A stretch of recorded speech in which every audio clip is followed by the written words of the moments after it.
Launch Angle Podcast, episode 3. We're back with Drew and James. Drew, I wanted to kick this episode off by talking about what you're doing, because what you're doing is pretty interesting. You're down in the Dominican Republic this week. Tell us about that.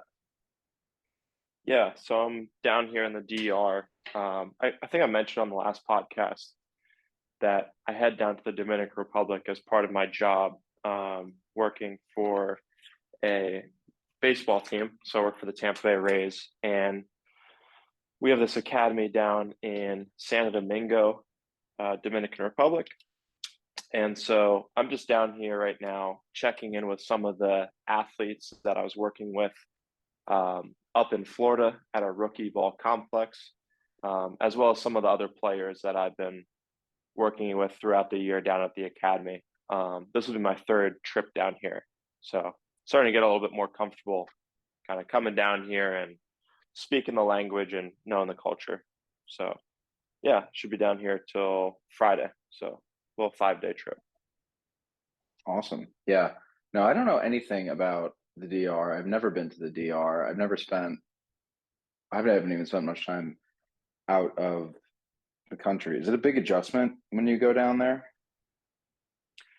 Yeah, I actually had dinner right before this, and I didn't bring my phone, so I was just talking to this guy that did international business down here in the DR. And I would say the one thing that I noticed the most culturally, besides kind of the apparent things, different cuisine and things like that, different language, is the focus on relationships. So that's something that I've kind of taken away from the job, just working with the population that I'm working with, is just forming relationships before making a lot of asks of people. I think in the US, we're very quick to make deals as long as the terms look good without building relationships. And, this has really just taught me to build a really strong relationship with someone, before making an ask or giving recommendations or advice or anything like that. Um, you know, in the United States and also especially down here. Yeah. No, that's interesting. I never really think about that, what you can take away from how other cultures deal with relationships. Is there any, I guess you kind of already said it, but you're kind of applying that in life, uh, stateside, and kind of your, I guess, the culture you grew up in. Has that kind of paid any dividends for you yet? Have you Yeah, I noticed, think has just that been beneficial? yeah, I think just staying in touch with family a little bit more and just making sure I'm uh not getting too caught up in kind of like the, I guess, grind or hustle culture, whatever people kind of call it, and make sure I call loved ones and friends and things like that. I would say that's really the only way it's impacted me, but high ROI on all of those things, because I feel like that's improved my relationships in the short amount of time that I've been working uh, Right. for this team and picking up on this kind of cultural thing. Yeah, things are slower in other countries, and you lose sight of that. I saw something recently about Italy, the slow pace of culture in Italy, and how you don't get a lot of innovations coming out of Italy in the business world. Not to say, Yeah, that's not to say people from Italy aren't hardworking, but they do. From what I've heard, have just a noticeably slower pace of life, and you do see that just, I think, throughout the Mediterranean. It's pretty common for businesses to shut down in the afternoons for, I think, like 2 hours or something. People take big lunches, yeah, they take naps. Also, as a result, they're less stressed. They have lower mortality rates, um, and I think on average smoke more than people in America do. But it's just they have a more relaxed pace of life, and I've seen a lot more people too nowadays talking about toxic productivity and toxic productivity culture, and I think there's definitely something to be said for that. Um, yeah, yeah. I I mean, think at one point I was I was very obsessed with all the productivity tools and things like that. And I kind of came out on the other side of that, of just doing the things that are probably the lowest friction for me in terms of getting things done. I think you can go down that rabbit hole and actually feel worse and get less work done. Yeah. Um, and do you feel like that has come out of you finding productivity tools that you like more and you kind of are just sticking with them, or just kind of like a frustration with the ROI on the whole? Um, Sort of. I mean, Chris Williamson, he's the host and founder of the Modern Wisdom podcast. He has a good point on this because he talked about how he went down the productivity rabbit hole too. And he says for a lot of people, it's probably good and necessary to if you're interested, go down that rabbit hole just so you have an idea of the landscape of the different productivity frameworks and tools, and you kind of understand the architecture of all of that. But you can come out on the other side. It can cause you a lot of stress to try to really optimize your systems and all things like that. But you can come out on the other side, and most of the time people do, if they do come out on the other side, having just a much simpler approach. He takes the approach of, I don't even think he takes notes, which I don't necessarily agree with, but his approach is that if something is really impactful and really resonates and is really important, he's just going to remember it.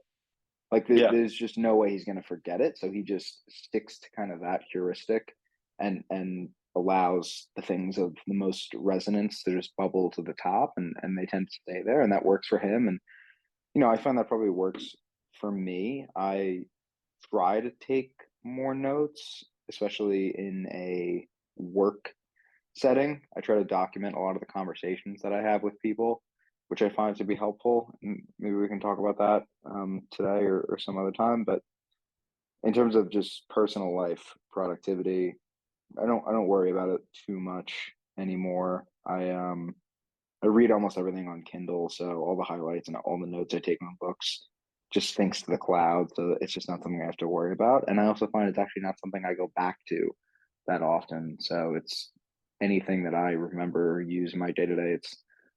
It's stuff I've read from books that I just happen to remember because it was so impactful. That being said, I don't think there's anything wrong with going back and looking at your notes or highlights. It's definitely a benefit to it, but that's just one Yeah. approach.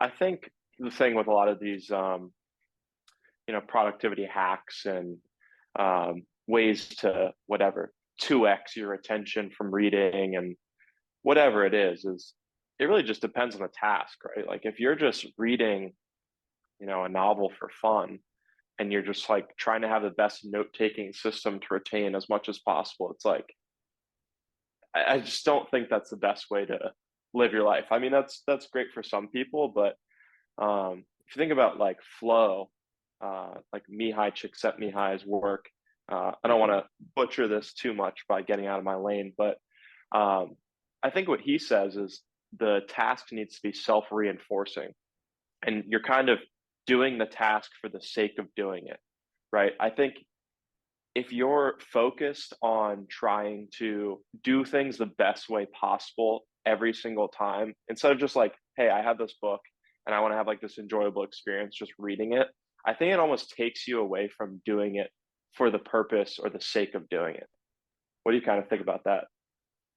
Yeah, I completely agree. And I don't think you should take away those experiences from yourself. I've gone down the path of, trying to read a book with a notebook next to me or with my laptop open and take notes as I read. And it invariably always degrades the reading experience. Now Yeah, you're I shifting the read, focus, I would say. yeah, nowadays, I read and I take highlights, and that's pretty much it. And I use a note taking app called Obsidian, which people can check out. It's called, you can find it at obsidian.md. It's a free note taking app. And there's a lot of really cool plugins that they have for it. And they have one that syncs your Kindle highlights. So I just rely on that, and I have it all on my computer. I can, take notes and kind of elaborate on things if I want to. So it's always, I like having the option to do it, but that being said, I rarely do it. Um, but yeah, no. I totally agree with that. Doing more things for just the sake of doing them and not trying to adulterate that experience with things that you feel like you should be doing is a good way to go. Yeah, and then I want to circle back to something you said. So you say you take notes um, at work with interactions you had. Is that what you said? Yeah, so I use the same note-taking software for work. Cool thing about this for anyone who cares or even understands, it's, I guess, a little in the weeds, but Obsidian is just a local software on your computer and it uses the local files on your computer. So it uses markdown files. So it's all things that are stored on your hard drive. So it's nothing that's in a cloud. So basically, you can just create two different folders. So I have one folder for my personal stuff, and then I have another folder for work stuff, so the things don't get mixed up. And then in that work folder, I have files with all of my colleagues who I have regular interactions with. I have a file with their name, and so I just store notes with the date, maybe put a couple like tags in there to at like a high level so I can search quickly what the conversation was about, and then I'll just take notes as we're talking, and I find that to be really helpful.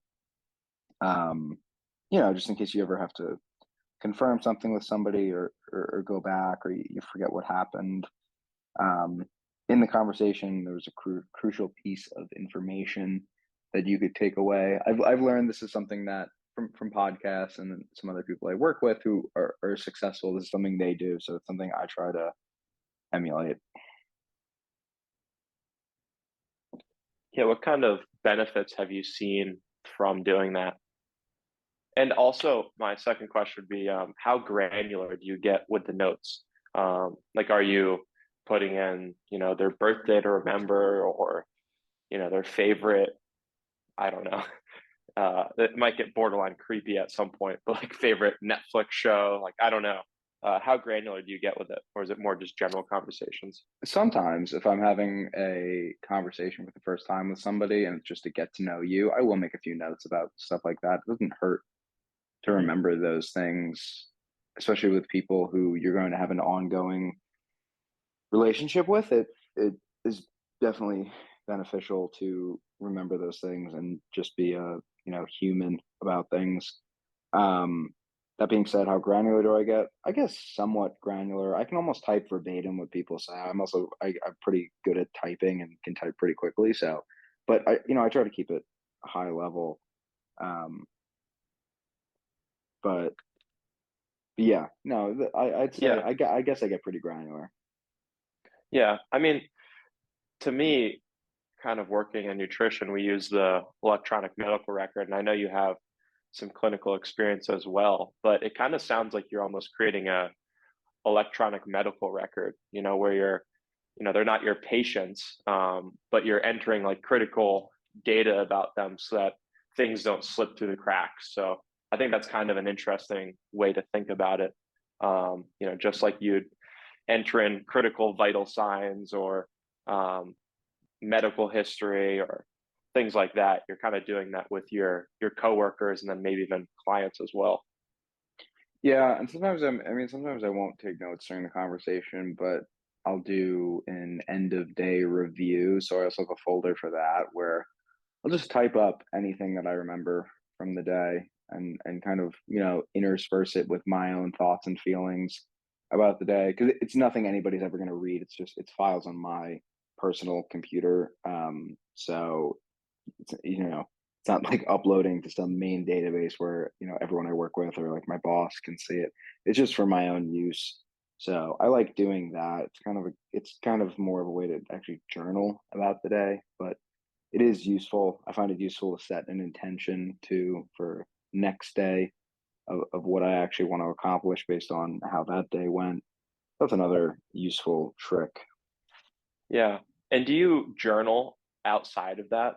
And if you do, like, what kind of form does that take? Is that more of like a gratitude journal, kind of spiritual focus, or self improvement, or just kind of writing? Like, what does that look like if you do? Sometimes I don't journal regularly, but sometimes I will feel compelled to journal because I think in writing has always helped me feel mentally just better.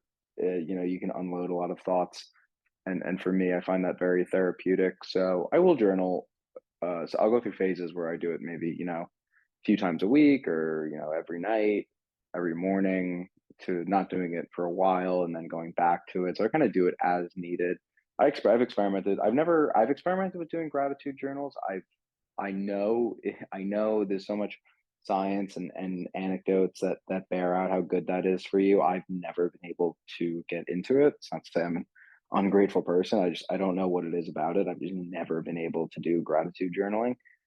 Um, a journaling exercise that I did recently that I'm sure is a somebody else has done and written about somewhere, but I came to myself based off some things that I was reading, was I just gave myself 3 or 4 different prompts each day, which was, what did I enjoy today? What did I find interesting today? And what did I not enjoy today? Sometimes I would add to that just a general reflection. But I actually really like those 3 prompts. I did that for probably 20 straight days. I stopped. But it's something I'll probably pick up again. And I really like it because it's surprising how many things in the day you'll realize that you actually enjoyed, and those are useful patterns to pick up on, because you can figure out, like you were talking about with flow, what things you do just for the sake of doing them and out of pure enjoyment. And you can start to pick out patterns and realize, oh, I actually, enjoy doing this thing that I never realized I actually enjoy doing, but it appears, in my work and in my personal life and in all these different places. And then what I not enjoy doing is equally, if not more, useful, because you shouldn't spend time doing things that you don't enjoy doing. But Right. of course, many of us do quite often. So you'll realize patterns and aspects of life and work there that you don't enjoy doing. And then going forward, you can think of ways to cultivate a life that has less of those things and avoid those things, just be more mindful. And then what I find interesting today is kind of a variation on what I enjoy, but it's useful in a different way, because it just gives you threads that you can pull on, and maybe hopefully find other things that you enjoy. So it's a slight difference, but I think a useful distinction to make.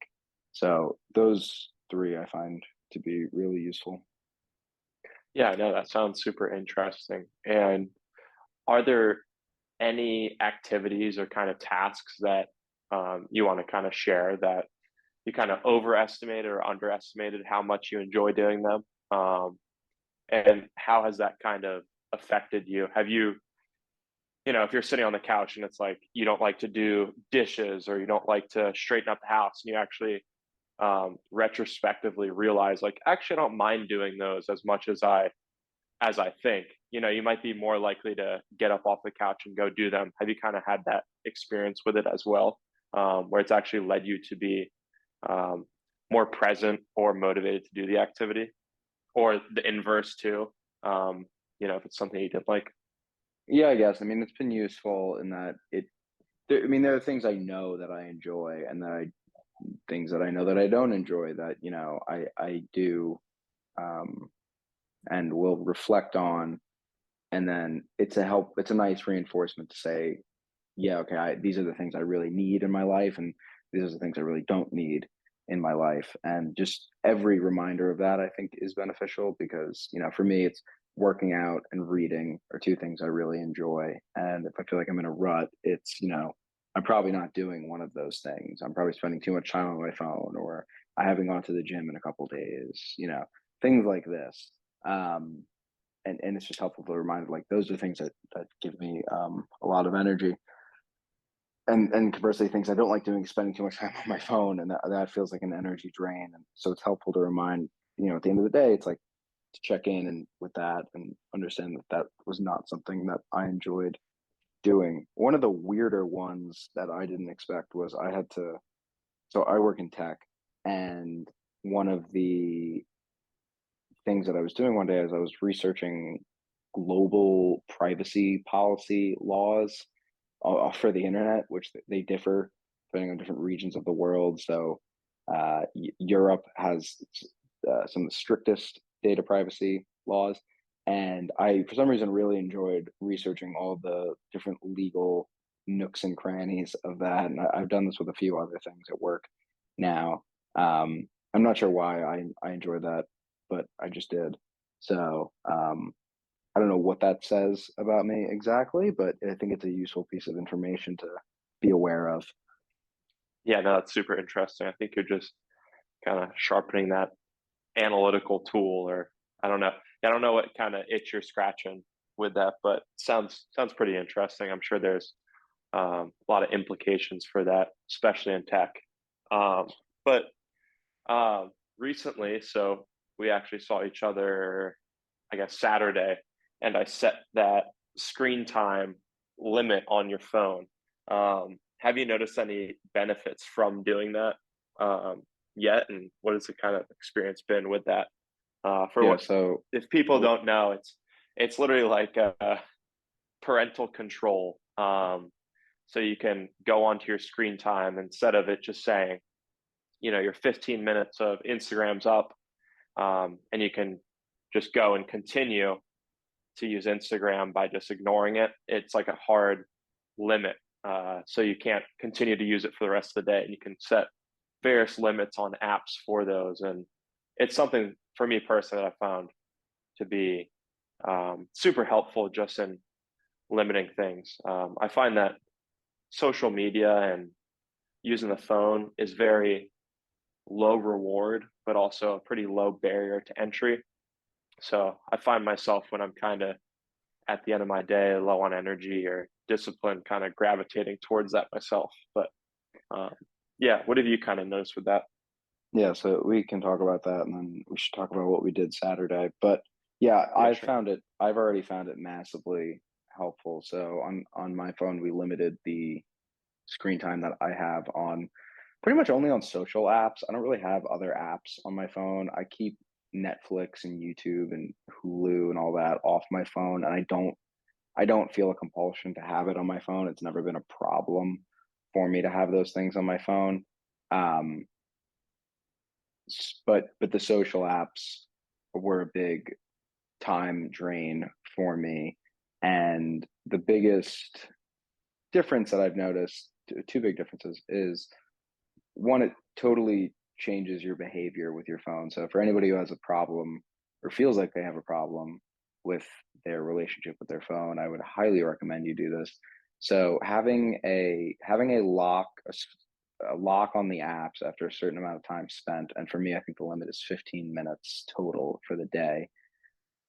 That knowing that the lock is going to appear after 15 minutes and you're going to be completely unable to get in because Drew has the code, I don't know it, he will never tell me. That makes you be so much more judicious with your time spent and actually think before you open the app and say, am I doing this with an intention? Even if the intention is like, I'm just gonna mindlessly scroll. I think that's okay because now you're capped at 15 minutes. So if I spend 5 minutes mindlessly scrolling, that's what I'm just choosing to do in that moment. And I'm even just more aware of that choice of I'm choosing to spend my time doing this. And that's okay because I also know it's going to be capped, but it also forces you to spend more time thinking about what specific action you're going to take. And then sometimes if there is a specific action I want to take, maybe not in the moment, but later in the day, and then I have this compulsion to go mindlessly scroll, it'll force me to save that time until the time that I want to take the action that means more to me. So that's been massively beneficial. I've already found that some days I'm not even using the full 15 minutes that I have, and I'm just willingly not using the app, which has been great. And then the other benefit of it is, you know, if before I've experimented with doing the screen time thing, which you can set up yourself, but it's not very useful because um, you can just bypass it if you set it up yourself. So it's just not really useful. And I tried, and I would always just, all right, one more minute, set it up, do it again. And it's not enough friction to keep you from doing it. You need that hard lock out that you can't bypass. So I usually get the new screen time report comes out on your phone if you have it enabled every Sunday. So I'm excited to see what my new screen time report will be for this week. I'm assuming it's just going to be dramatically lower. I probably spend on average like 2.5 hours a day on my phone, I think is what I clock in at.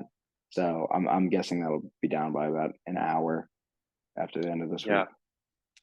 Yeah. I feel like when you set up the screen time without an actual password, it's almost like your parent tells you that you can't have any, cookies, and they're out on the table and then they just go to bed. You're like, well, I know I shouldn't, but they're right there. So I'm just going to continue on and go do this thing that I want to do. It's just like super low friction, as you said, and you can just kind of continue on as you please. Yeah, and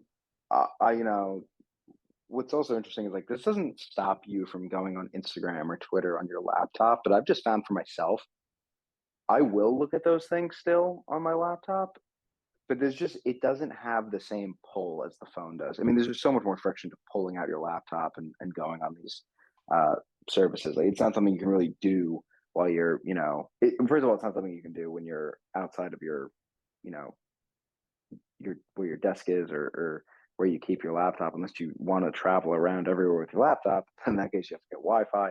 So it's just a nightmare. Um, so yeah, it's really the phone is the biggest key to changing behavior there, I've found at least. Yeah. And so something else that I wanted to get to and moving off of some of these, I guess we did end up covering some of the productivity things that have worked for us. But I wanted to ask you about kind of your exercise routine. I know you got some exercise in today. Why don't you just cover for us a little bit about what you do in terms of exercise, then how you kind of think of building out, I guess, a plan for yourself? Are you just, you know, going to the gym and doing what you feel like? Is there like a methodology that you use or structured plan that you follow? How do you kind of think about that? I don't really, I haven't really ever followed a plan for exercise. I mostly just do every time I go work out, full upper or full lower, and then uh, if I have a day where I just don't know what to do, I'll probably just do a full body resistance training workout. I like doing a lot of leg workouts. I like running a lot.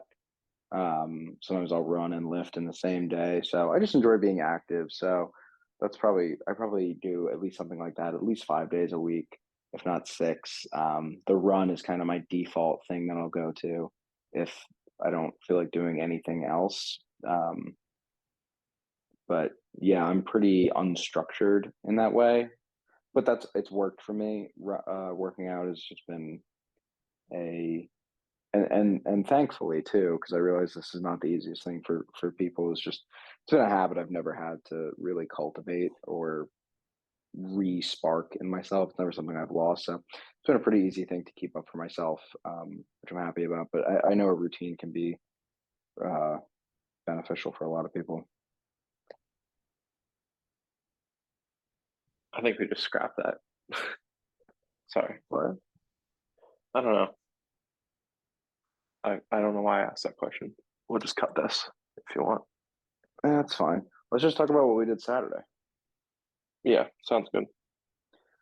So All right. You want Saturday, me to just no, we're just gonna you want keep me to going. just We're not gonna cut any of this. So let's you don't just want keep to cut going. this? You're gonna No, post this part of it? I'm gonna post this part. It's fine. Um, so anyway, Saturday.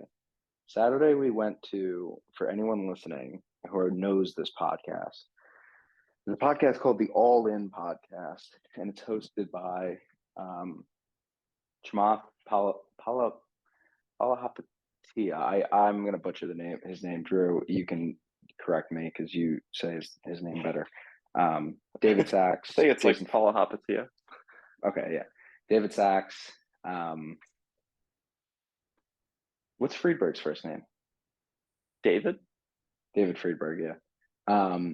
And Jason Calcanis. They're four just, serial investors and entrepreneurs, and their resumes go on forever, and we can't get into it. You can look them up if you're interested. But they have a great podcast where they just cover a whole bunch of different macroeconomic trends and politics and current events and news in the tech and investing world. And they're all multimillionaires, and in Chamath's case, or maybe even Sachs's case, multi-billionaires. And so they've been kind of in the game for a while, and um, I don't think really not that either of us are super interested um, in much of what they talk about. I mean, a lot of the tech stuff is somewhat useful to me sometimes in my job, just for understanding broader trends in the industry. But I think we both just what we have in common is we both just find it, a very intellectually interesting podcast. I know you're kind of more into like the economics and finance stuff, but we went to a meetup for that, which was really fun. So, Drew, if you want to talk about kind of maybe your experience there a little bit. Yeah, no, I thought it was, going into it, I didn't really exactly know, the people that would be there, or, obviously it's a podcast for of people that are serial entrepreneurs and like in tech, and obviously the guys that have the podcast are super, um, successful. So I didn't really know if it was going to be super high profile people there, and if they're going to be like wearing suits, even like I don't know what the vibe was with it, but it ended up being um, a lot of super down to earth people that were tackling problems in a lot of different spaces. I think there was pharmaceuticals, there was somebody in a few people in sales, a lot of people in tech, academia, and a lot of just different viewpoints, which I think that's one of the things that makes me gravitate towards the show. There are four different people on the show, like James mentioned, and a lot of them have very different views and backgrounds. So I think it's one of the forms of media that's just super intellectually honest because they hold themselves to a high standard. And also, they cover a wide range of topics. It's like James said, finance, macroeconomics, politics, tech, science, and um, you know, different like wars and civil strife. It's kind of all encompassing, and they're not necessarily experts on any of the topic, but any of the topics in particular. But their opinion is kind of that if these things affect us, then we should be able to hold a opinion on it. So super interesting podcast for anyone that's interested.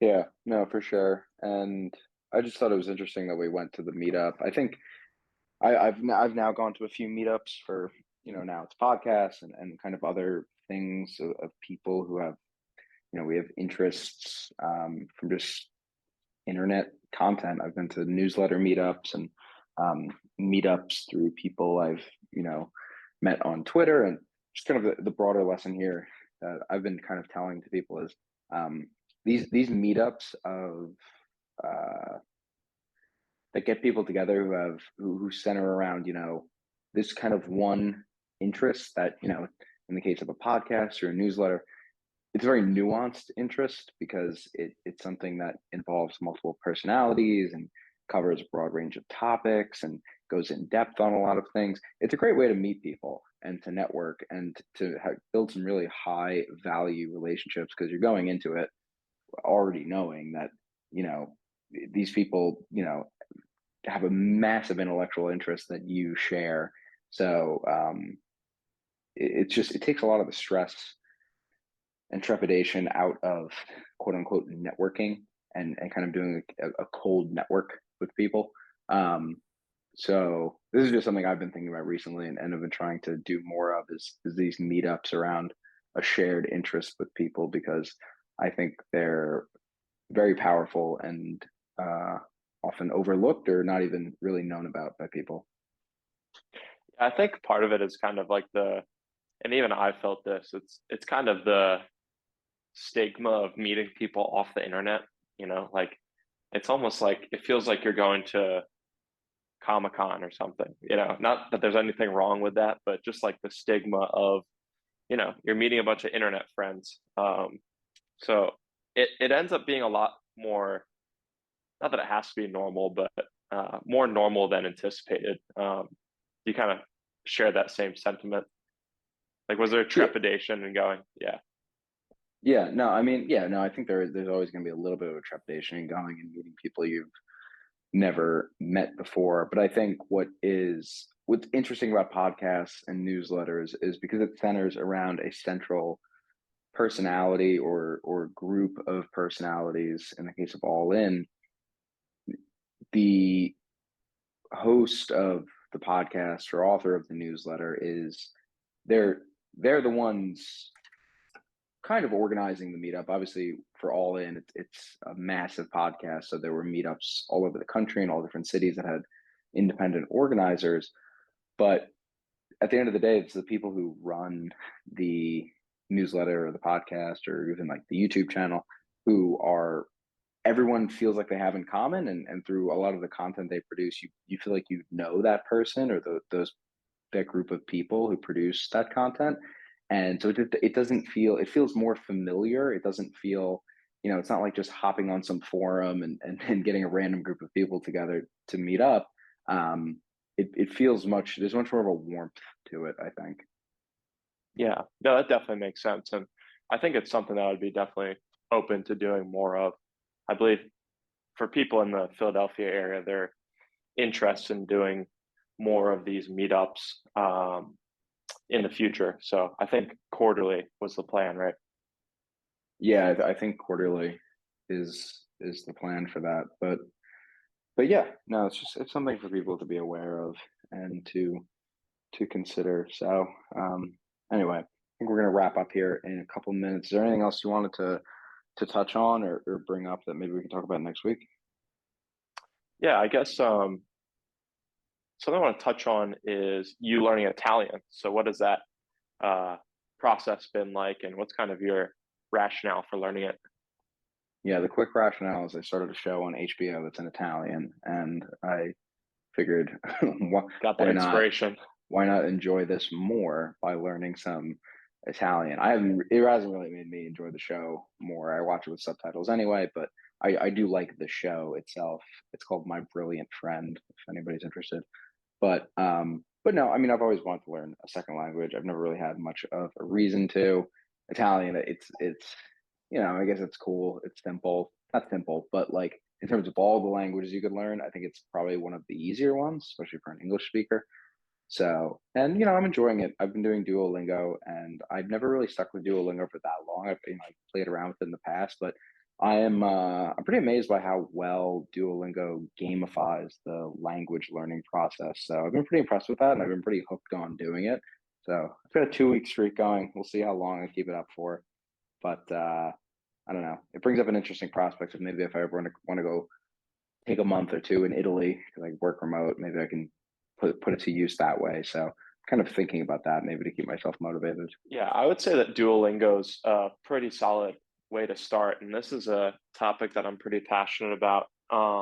Just kind of my background with it is learning languages. Is I took Spanish in high school until my junior year, and halfway through junior year, I dropped it. So I was terrible at Spanish, and my parents were kind enough to and generous enough to pay for a Spanish tutor, and that helped me to I don't want to say barely pass because I still got B's in it, but it was pretty I don't know, it's pretty watered down in terms of grading.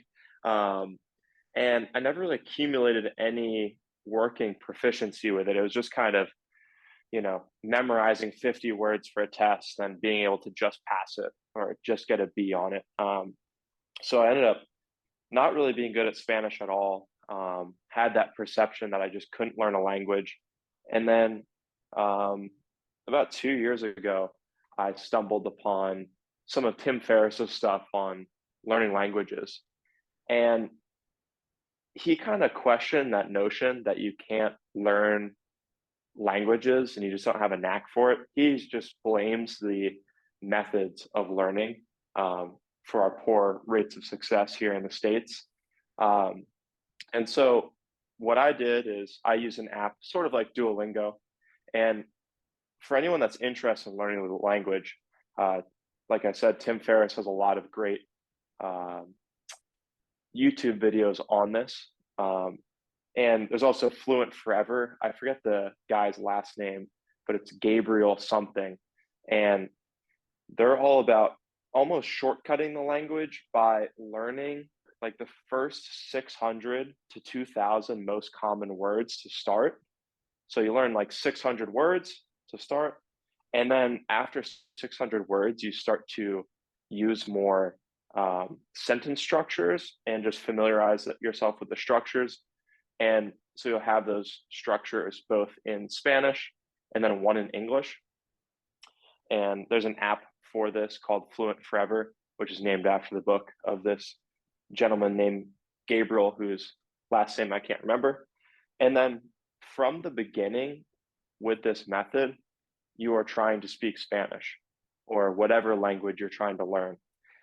And I think the analogy that I use with learning a language is, I'm working in baseball and I've played baseball all my life. So that's where my analogies gravitate. The thing that you want to do alongside an app like Duolingo or Fluent Forever is lessons with a teacher or professor. Like it's so important that you accumulate that ear, especially with different accents that you'll encounter and paces, and then also learn the slang and just have conversation. Like just doing Duolingo is fun for a certain amount of time, but having that extra time to be in a class and pick up on all those other different things is super important. So yeah, I would start that from the beginning and just know that it's going to take a lot of hours, but anybody can learn a language. It's not, just people that are gifted in learning languages. Really, anyone can learn it. I think that I'm kind of a example of that. Yeah, I think that totally makes sense. I've always thought that if I just got dropped off in another country and had to learn the language, I would be able to do it. I think anybody would. It kind of goes back to something we talked about in the first episode. It's just, if you have skin in the game, it makes it much easier to learn something. Um, Definitely. if you're survival dependent on it, you'd probably pick up the language pretty quick. You might not be Yeah. fluent or the best speaker in the world, but you'd probably rapidly advance versus if you're just playing around with Duolingo. And I don't have any illusions that like I know I'm not going to become fluent in any language just using Duolingo.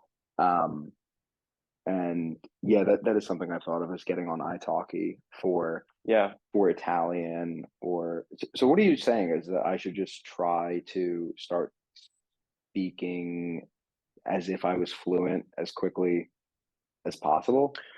Well, the professors on Italki will teach you words and teach you grammar. Like it's not just for conversation. So they can teach you like, a high school teacher would or a tutor would, one on one, starting with grammar and things like that, and slowly speak to you more and more in that language. And, what I just noticed, 2 points here is I did not finish my analogy, but I want to just come back to something that you said real quick. The point about survival. I think that a lot of people, when they go abroad, they don't actually have that survival aspect because they're in a group that's a bunch of Americans, right? So you're around a bunch of Americans, and yeah, you're in Spain, you're in whatever country, you're in Italy, but you're around a bunch of Americans that are just going to speak in English while you're with them. So I don't think that activates that kind of survival mentality. And I think that's why, just because you go to Spain and spend a summer in Madrid doesn't really mean that you've progressed in the language. But so my analogy related to baseball that I forgot was I'd say that Duolingo is almost like hitting off of a baseball tee, right? So, it's great to work on your form. It's very structured. It feels good because you can, hit the ball pretty far, pretty consistently. It's Duolingo's gamified. It feels good and it's engineered to feel like that. But Duolingo is certainly not playing the game. Okay.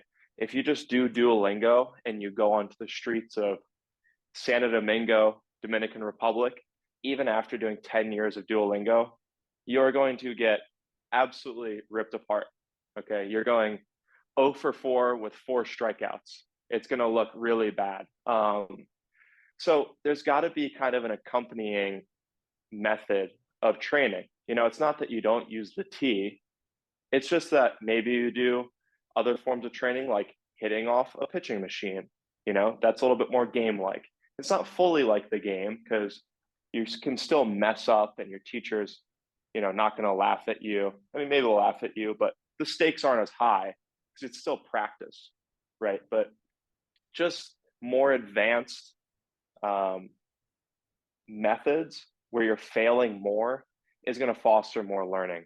If you're getting off of Duolingo every time, just feeling like really good about yourself, and there's no frustration ever, and there's no failure, you're probably not learning that much. So that's kind of my analogy with baseball. Yeah, 100%. That makes sense. I forgot. Oh, I was reading a Andrew Huberman article recently, who anyone doesn't know, he's a Stanford neuroscientist who writes a lot about and talks a lot about, he has a podcast, and just talks a lot about um, motivation and what drives people and kind of the neurophysiology of focus and again productivity. I guess he can probably get a little toxic productivity, We but can't escape. We can't escape it. no. But he is interesting and worth it's a lot of his stuff is worth checking out. So, but anyway, I was reading an article that he posted about managing your dopamine, and one of the things that he says to do is, and I'm not sure exactly how you do this, I guess it's just practice and being mindful of it, is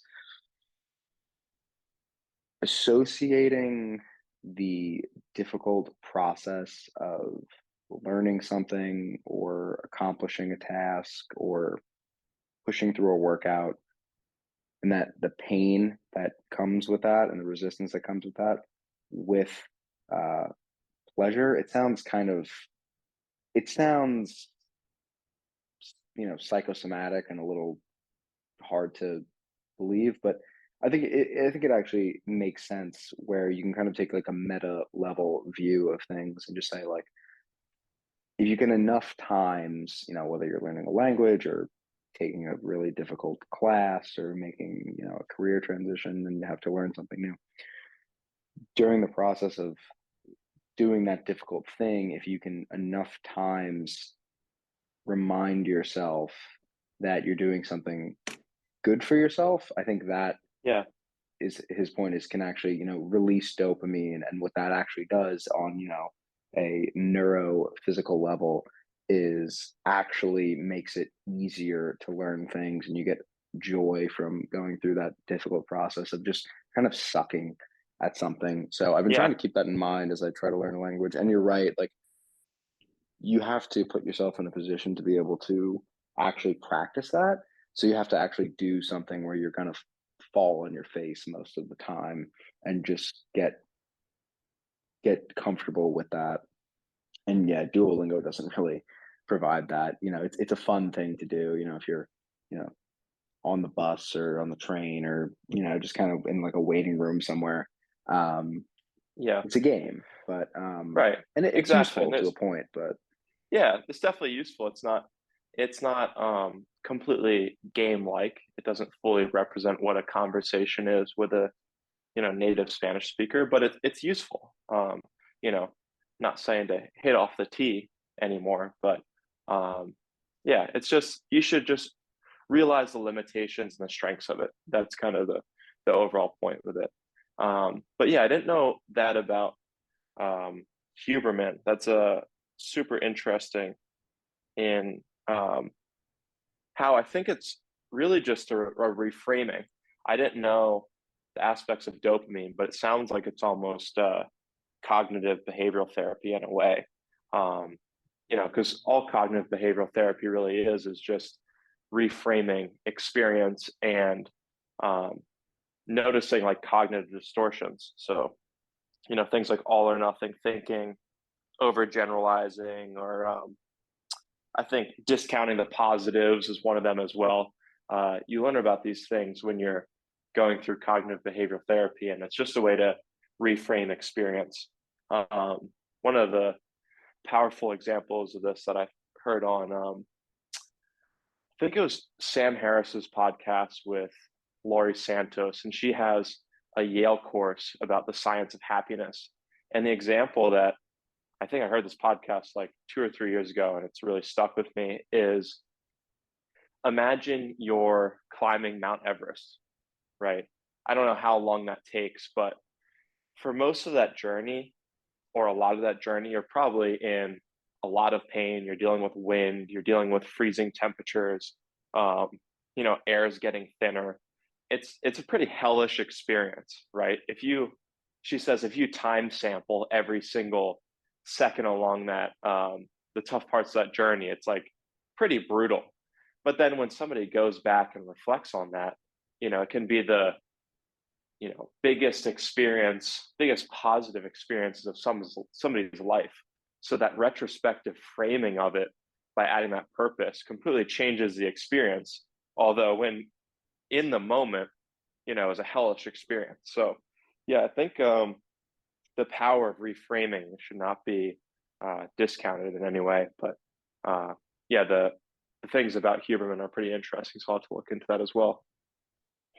Yeah, it's worth checking out for anybody who's interested. And yeah, I guess that is what it really just is just you have to reframe for yourself and just start really creating different associations, and kind of goes back to what we both have now with the phone and the parental lock is, and Tim Ferriss talked about this recently too, is like you're really fooling yourself if you think you have enough self-control to resist apps that are, you know, made by companies that, have billions of dollars and sink, millions, if not billions, into R&D, and have people working around the clock to build experiences that get you to keep coming back, and disrupt even the slightest moment of boredom with an experience that is meant to hook you for as long as possible.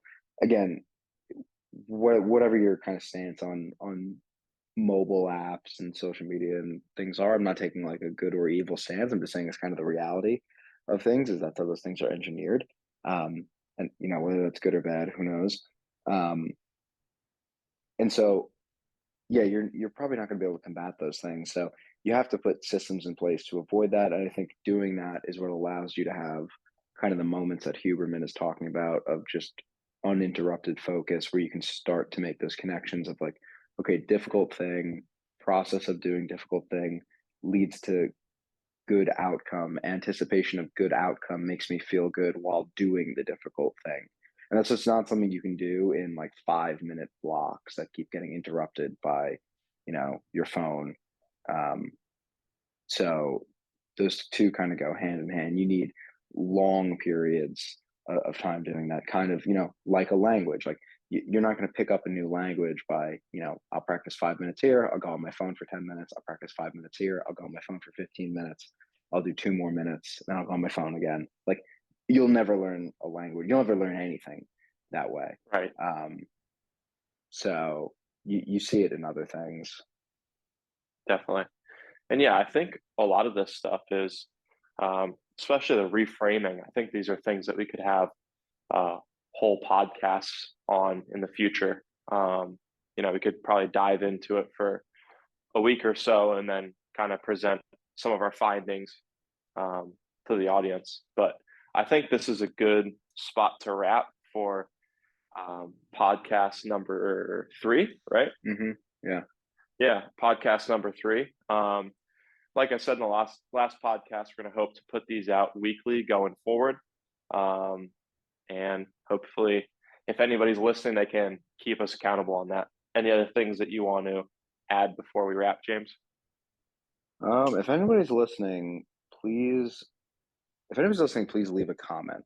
I would actually like to know if anybody, because I see views on these. So we post these on YouTube. We also post these on, I think it's available. It's available on Spotify and the Anchor app. But I will need to update things so it goes out to Apple Podcasts and other podcast platforms. Um, so we'll do that. Subscribe to the YouTube channel. What else? I think another thing we're going to try to do is get back to posting some more just short form videos like we have on the YouTube already. Um, and we'll figure out a way. We just use Zoom right now to make these, so we're gonna Pretty low tech. yeah, we're gonna switch over to something else that's just a easy audio capture very soon, because that's kind of the biggest impediment to posting these is we have to literally put it in iMovie and then edit it, which is super annoying and time consuming. Um, so also finding a different software should help with the cadence of these. But I will edit this quickly. It's a quick edit, and I'll get this out this week. Sweet. Awesome. All right, guys. Till next time. See you All later. right. See ya.